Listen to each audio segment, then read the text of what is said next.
wabarakatuh. Ini kata kunci. Allah sendiri mengatakan kalau bukan ampunan Allah maka dunia sudah habis manusia ini. Salah hukum, salah hukum. Lau nu'akhiduhum bidzulmihim ma baqiya alaihim min ahadin. Maka tidak ada seorang pun yang bisa tegak berdiri di bumi ini kalau seandainya setiap salah aku hukum, kata Allah. Nah, bisanya kita jumeneng nih ya karena Allah ampunannya sangat besar. Ya udah dimaklumi aja. Kita juga sama berumah tangga tanpa dengan jiwa besar pasti tidak akan lama akan berpisah. Paham? Paham, Pak?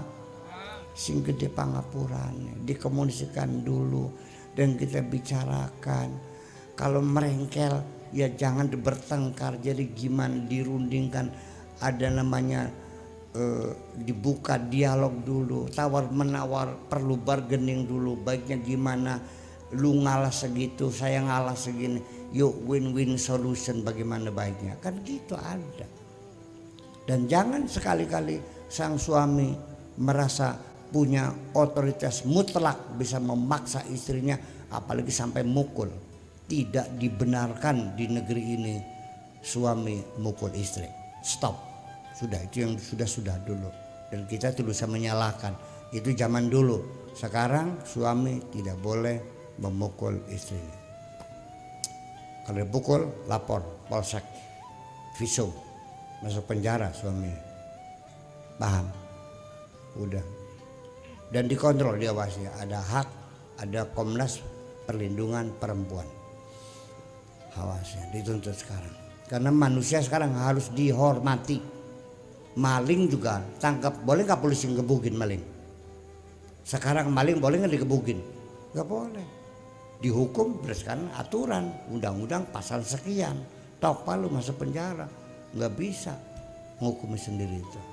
Apalagi istri sing dadi wong tua gak kita kok ngawinaken masa anak kita ke duduk kok dipentungin nang kok dieman dipakan sing wareg si priben maneh ndang ndas pada bonyo mau kono priben kono kunyuk metu kunyuk kayak ya udahlah jangan sampai ada kekerasan. Nah, Allah menganjurkan ketika kita memaafkan istri yang salah bukan hanya basa-basi tapi betul-betul dari lubuk hati yang paling dalam dan selesai. Fa'fu anhum wastaghfir lahum. Maafkanlah istrimu dan mintakan ampunan kepada Allah. Ya Allah, aku sudah memaafkannya. Ampunilah istriku. Itu dari lubuk hati yang paling dalam. Begitu juga suami salah, sudah minta ampunnya, beli maning-maning, kita keselingkuh makanan gitu, kapok. Ayo maning-maning beli wis pangapuraan mong kita masih demen iki reko. Iya, perangsaan. Wis sing pangapurane. Iya, bakal kurang yakin cekuran ayo sumpah, makuran ayo. Gelem busung bakal selingkuh maning. Oh, ayo. Busung siraknya. Gelem ya wis selesai. Jangan pernah nuntut cerai. Jangan sekalipun kalimat minta cerai diucapkan. Kadang-kadang menjadi latah perempuan ini kalau bertengkar. Latahnya itu jalur pegat. Kenapa? Kenapa? Padahal malam terjadi sing rugi wong wadon bener. Wong lanang bisa oleh perawan maning gitu. Iya ta bener. Lah ya itu gimana? Wong wadon anak serembel. Anaknya pitu, siapa sing arep ngawin? Ya, jadi fa'fu anhum wastaghfir lahum. Sudah. Nah, jadi supaya kita ada toleransi, jangan selalu menumpahkan kesalahan pada pihak lain. Coba introspeksi, bisanya suami berselingkuh itu apa? Mungkin karena kesalahan kita juga. Paham begini? Wis masakannya blenak, dialog kena nyewot. Nah, mah ini Ya rewel kamu, anggap aja jamu dah gitu. Gimana? Juga merepet, tidak hormat, ngapain mangan yang laki piring di balang-balang nasi pribadi kono. Iya kan? Akhirnya apa? Ya berpura-pura, makanya istrinya lengah, buang ke WC, siram. Udah makannya enak, alhamdulillah. Akhirnya apa? Jajan di warung. Karena terlalu seringnya jajan di warung, si warungnya janda gitu. Aa memang gak punya istri, tiap hari makan di sini. Punya, kok makannya di sini aja. Makannya nggak enak. Nah, wes kesempatan, langsung dangdan. Aa mau makan apa? Neng siapin. Ada. Masuk di situ. Jangan beri peluang pada orang lain. Iya. Nyanyi. Oh, warung ya dangdan bener ya. Itu umpamanya, contohnya begitu. Awal-awalnya kan seperti begitu, kan perlahan-lahan. Apa yang terjadi hari ini bukan sebab kemarin. Ini pasti sudah lama numpuk persoalannya. Paham nggak? Jadi saya persoalan sekecil apapun segera selesaikan. Selesaikan. Jangan dipending, jangan dinumpuk. Nanti meledak udah banyak tuh. Ini ilmu hidup, betul-betul hidup. Betul nggak? Nah, yang kelima terakhir, yang lima terakhir adalah coba kita harus memposisikan bahwa aku dan istriku memang dua, tapi sudah menyatu. Istriku adalah bagian dari hidupku dan aku adalah bagian dari istriku. Mari kita menyatu, mari kita hadapi segala macam kesulitan bersama-sama. Jangan pernah kita menyalahkan istri gara-gara sila atau istrinya gara-gara sampean mungkin. Wis tak wara aja nandur semangka maksa bae. Ki udan tekan log ora kon go. Dasar badan melarat juga kok. Nah, sudah. Semua kegagalan kita pikul bersama. Yuk Kak, gimana ke depan kita perbaiki lagi. Yang berani, yang jujur. Ya, jangan pernah menyalahkan siapapun. Semua persoalan kita ini persoalan kita berdua. Bukan persoalan istri kita, bukan persoalan kita. Apapun yang kita hadapi bertanggung jawab bersama. Sampai di bank saja. Kalau mau kredit, istri perlu ditekan enggak? Perlu, supaya nanti ikut bertanggung jawab. Enak baik. Ya dong. Jadi makanya supaya jangan sampai ada salah menyalahkan, ini wasyawirhum fil amri, tetap dalam membangun rumah tangga itu harus ada musyawarah. Jangan mengklaim ini uang saya yang bekerja, terserah saya mau beli apa, usaha apa, istri mah yang penting tahu beres. Ya jangan begitu dong. Kita bangun rumah tangga dengan musyawarah yang baik. Kalau sampai sekalipun kamu yang kerja, uangnya kamu dapatkan, mau beli motor, dimusyawarahkan dengan istri. Betul enggak? Mau buka warungan, mau dagangan apa, di pasar mana dagangannya, dimusyawarahkan.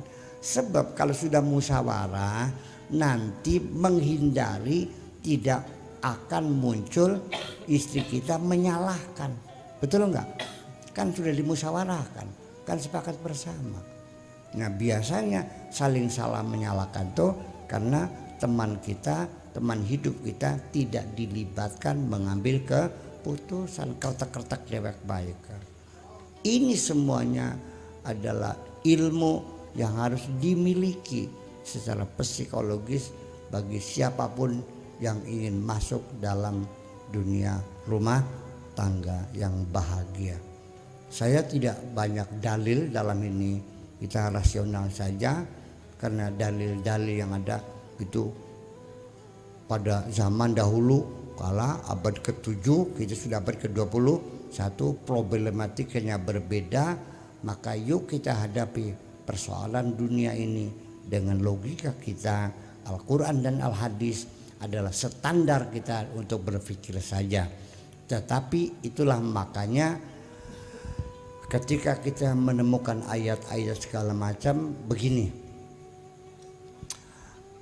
seperti ayat wallati takhafuna nusuzahunna fa'iduhunna wajruhunna fil madaji wadribuhunna wadu hakaman min ahli wa hakaman min ahli in yurida islaha yuwaffiqillahu bainahuma dan sebagainya. Itu artinya jangan menafsirkan secara letterlek harfiah lalu suami boleh mukul suami, bukan begitu.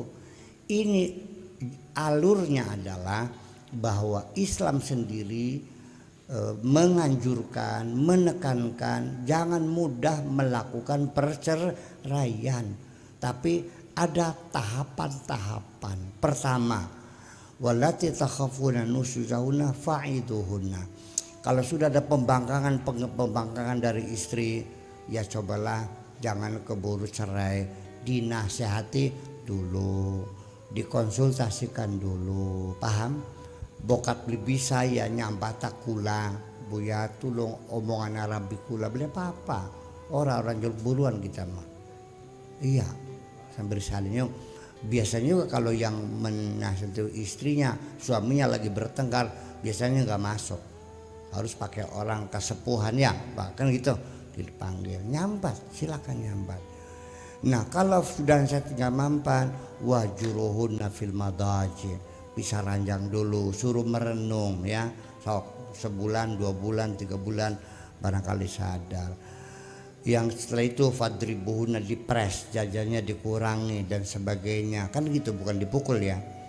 Kemudian itu kalau tidak juga sama itu wadu hakaman min ahliha wa hakaman min ahli, juri dari laki-laki, juri perempuan, rapat besar keluarga dipertimbangkan. Bokat baik balen akur maning. Ini artinya bukan letterlock harus dipukul, itu bukan begitu. Artinya garis besarnya bahwa jangan mudah bercerai, tapi kasih ada langkah-langkah tahapan-tahapan yang begitu panjang sekali. Itu maksudnya, paham nggak? Dalam nasihat itu juga berbeda. Nasihat bagaimana cara menasihatinya? Nyong itunya bukan ahli psikologi, bukan ahli pedagogi, bukan ahli sosiologi, bukan ahli hukum Islam, enggak, ya enggak bisa dong. Nasihat juga dari ahli nasihat, ya enggak usah motivator gedean lah, ya minimal di sinilah di kampung kita ini siapa orang yang berpengetahuan, kesepuhan di sini, kan begitu, yang kelakuannya baik, omongannya benar, dipercaya orang, kita menyambat minta tolong menasihati istri saya atau juga nasihati suami saya dan seperti itu ya kan begitu. Jadi artinya bahwa perceraian itu sekali lagi bukan hukuman. Perceraian itu sebetulnya adalah pendidikan rumah tangga. Artinya begitu cerai ada masa transisi itu 3 kali head, diberi kesempatan suami istri itu untuk berpikir ulang. Kalau ternyata dia menyesal, rujuk lagi, tidak perlu kawin, jembetin turu bareng maning beres wis, paham? Rumit lagi, cerai lagi, masa transisi lagi, 3 kali main lagi, suruh mikir lagi, sadar lagi, rujuk lagi, selesai lagi, sampai ketiga ditingkatkan pendidikannya, kongkon kelon karo wong lanang sejendingen tuli balen maning mung bana masalah kadang-kadang ki Kang titip kawinan rabi kula tapi aja sesuai pegatan maning kita masih demen, begitu kawin ternyata enak beli dipegat-pegat gini akhirnya terjadi nggak? Jadi puas landas oh kan latas sangka kan gitu. Jadi ini artinya bahwa saya pesan kepada anak muda di sini, kapan-kapan itu terjadi seberapapun masalahnya, tukaran-tukarana paham kita, tapi aja sampai ngucap pegat-pegat ke pantang ya, ngucap itu nanti di pengadilan. Sebab kalau sudah sering kali tuntutan pegat-pegat begini, beli pegat wonge, pegat rezekinya sirabong kan, paham nggak? Beli pegat wonge, pegat rezekinya. Artinya los delengan wong bakat tukaran bae makayane pepes. Jadi ada katanya kak, keharmonisan kemesraan dengan rizki sangat erat hubungannya. Karena rizki itu datang sendiri, pergi sendiri, ditunggu tidak datang-datang, dikejar lari, itu rizki. Innallaha yabsutu rizqa li'ibadihi may yasha. Kalau tuan rumah sedang bertengkar, tamu datang, masuk enggak? Sore datang lagi, masih bertengkar, masuk enggak? Akhirnya enggak masuk-masuk itu. Jadi tolong Rian sama Hani, jagalah kemesraan, keharmonisan rumah tangga. Ya, setialah dengan satu pasangan, jangan bermain-main, yang bersabar, ya gitu. Saya doakan mudah-mudahan kalian rezekinya lancar semuanya. Amin. Dah segitu aja. Ini nasihat tuh pengantin, tapi yang kaplak-kaplak mendengarkan juga boleh. Dimanfaatkan silakan. Pun sekoten mawon gitu. Apabila ada ucapan yang kurang berkenan mohon maaf, tapi saya berharap apa yang saya sampaikan bisa dapat dimengerti dan bermanfaat. Amin ya rabbal alamin. Mangga sarang-sarang. Bismillahirrahmanirrahim. Rabbana auzi'na an nashkura ni'mataka allati an'amta 'alaina wa 'ala walidayna wa an na'mala salihan tarda wa adkhilna bi rahmatika fi 'ibadika salihin. Rabbana atina fid dunya hasanah wa fil akhirati hasanah wa qina adzabannar. Sallallahu alaihi sayyidina Muhammadin wa ala alihi wa sahabatihi ajmain. Subhana rabbika rabbil izzati amma yasifun wa salamun alal mursalin walhamdulillahi rabbil alamin. Assalamualaikum warahmatullahi wabarakatuh.